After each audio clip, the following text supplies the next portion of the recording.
kay Teacher Arlene, may bagong aralin. Halina't matuto kay Teacher Arlene, isa, dalawa, tatlo. Sasamahan ko kayong magbasa at magsulat, mag-drawing, maggulay, matututin sa math. Okay, so let's proceed to number 8. Every child has the right to protection against exploitation, improper influences, hazards, and other conditions or circumstances prejudicial to his physical, mental, emotional, social, and moral development. In short, every child has the right to be protected from abuse of adults. The focus of this right is to protect child against any violence, abuses, and exploitations as well as their respective punishments. So, an efficient protection is essential to the children's well-being because as vulnerable people, they are more exposed to problems of mistreatment, exploitation, discrimination, and violence. So every child has the right to protection. That includes children who are in different circumstances and those who have suffered violence, abuse, and exploitation, but also those who are not in any of these adverse situations and yet need to be protected in order to ensure that they remain within the social security and protection net. It is also about reducing their vulnerability to any kind of harm and in harmful situations. And child protection is integrally linked to every other right of the child. So the failure to ensure children's right to protection adversely affects all other rights of the child and the development of the full potential of the child. So, child protection is about protecting every right of every child. It must also relate to children's capacity of self reliance, self defense, and to the roles and responsibilities of family, community, society, and state. Okay, let's proceed to number 9. Every child has the right to live in a community and a society that can offer him an environment free from pernicious influences and conducive to the promotion of his health and the cultivation of his desirable traits and attributes. In short, every child has the right to live peacefully away from bad influences and has the right to have attainable standard of health, nutrition, and an adequate standard of living. Okay, so let's proceed to number 10. Every child has the right to the care, assistance, and protection of the state, particularly when his parents or guardians fail or are unable to provide him with his fundamental needs for growth, development, and improvement. This means that every child has the right to be cared whenever their parents are not available or cannot sustain their needs. First of all, child care, assistance, and protection must be ensured by the parents and the community which surrounds them, then by the states. In order to ensure the child's well-being and superior interests, the states an effective system that includes laws, politics, procedures, and practices intended to prevent and fight against various problems of mistreatment, violence, and discrimination that can damage a child's well-being. In order to set up an effective protection system, the states must first ratify the main principal international standards of protection of children's rights, and then implement it in their legislation. They must also ensure care to certain child profiles and provide them satisfactory and lasting solutions. In addition, the states must fight against the customary practices which lead and encourage discrimination and mistreatment towards children. As I've researched, I saw a post in Facebook about the horrible case of child abuse. A mother posted in her Facebook account a picture of her child being treated like a dog, tied in the neck and made to crawl like a puppy eating from a bowl. It is inconceivable that a mother would totally forget that her child is not to be treated like an animal, and certainly not before the public eye on social media. The mother totally forgot that her child must be taken care of, not laughed at. It must be cuddled and protected, not exploited, and that her child is a precious gift from God. The posting became viral and elicited negative comments nationwide.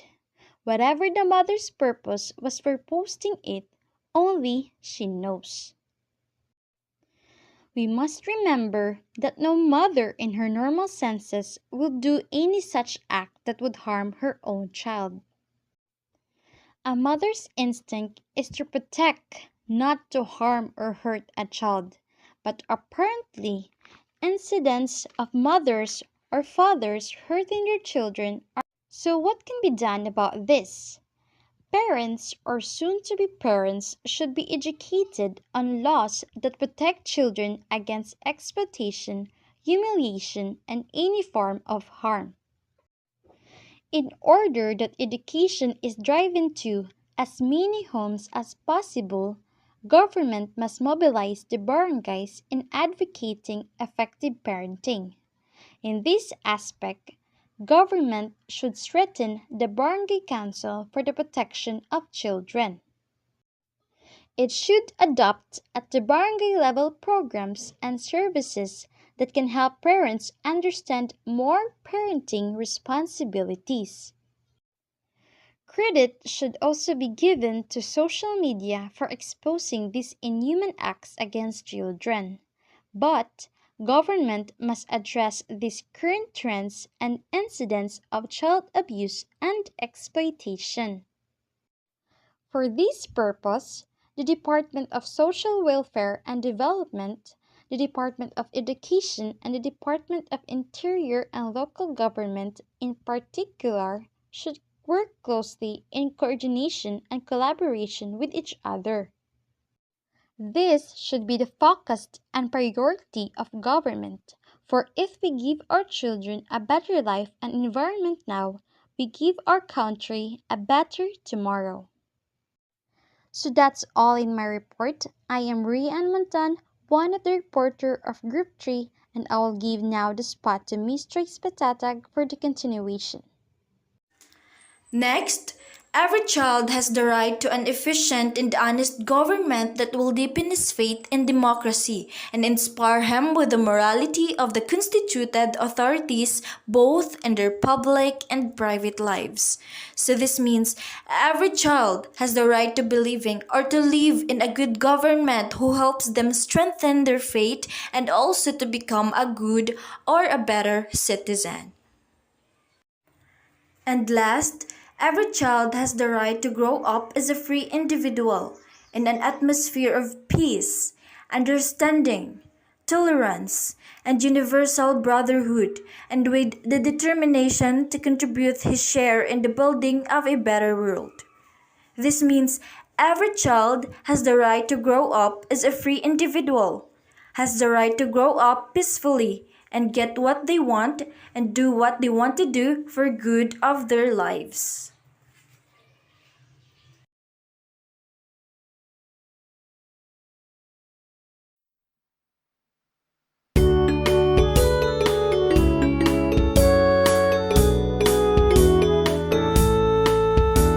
Handa ka na bang manood at makinig kay Teacher Arlene?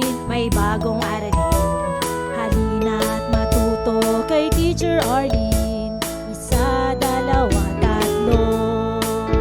Tutulungan ko kayong magbasa at magsulat, mag-drawing, magkulay, matuto din sa math.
at makinig kay Teacher Arlene. May bagong aralin, halina't matuto kay Teacher Arlene. Isa, dalawa, tatlo. Tutulungan ko kayong magbasa at magsulat, mag-drawing, magkulay, matuto din sa math. Halina't pakinggan mga kwento ko sa inyo, kasama si Teacher Arlene. Kakayanin mga aralin. Handa ka na bang manood at makinig kay Teacher Arlene? May bagong aralin, halina't matuto kay Teacher Arlene. Isa, dalawa, tatlo. Sasamahan ko kayong magbasa at magsulat, mag-drawing, magkulay, matuto din sa math. Halina't pakinggan mga kwento ko sa inyo, kasama si Teacher Arlene. Kakayanin mga aralin, kasama si Teacher Arlene.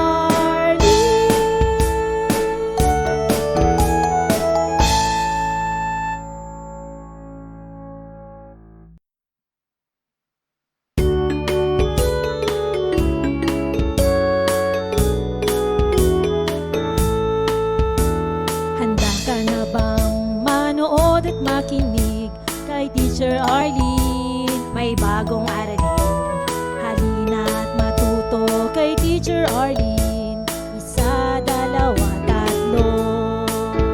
Tutulungan ko kayong magbasa at magsulat, mag-drawing, magkulay, matuto din sa math. Halina't pakinggan mga kwento ko sa inyo, kasama si Teacher Arlene. Kakayanin mga aralin.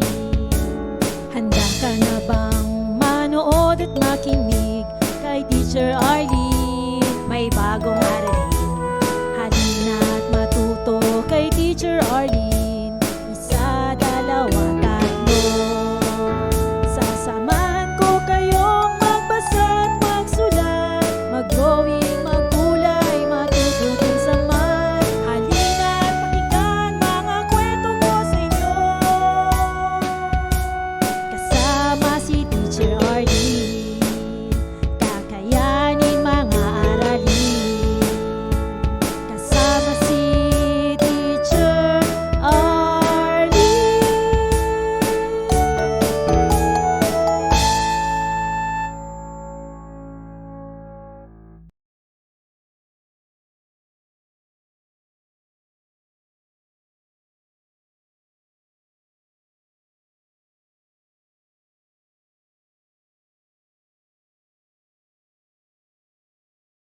Maraming salamat sa panonood at pakikinig mga bata. Nawa ay masaya at marami kayong natutuhan. Huwag din kalilimutang i-share at i-like ang ating mga video lessons para mas marami tayong natututo. Muli ako si Teacher Arlene na palaging nagsasabing mag-aral ng mabuti dahil ito ang susi sa inyong tagumpay. Paalam! Keep safe everyone! Mwah! For more educational videos, please do like, share, and subscribe to Teacher Arlene's YouTube channel. Bye-bye!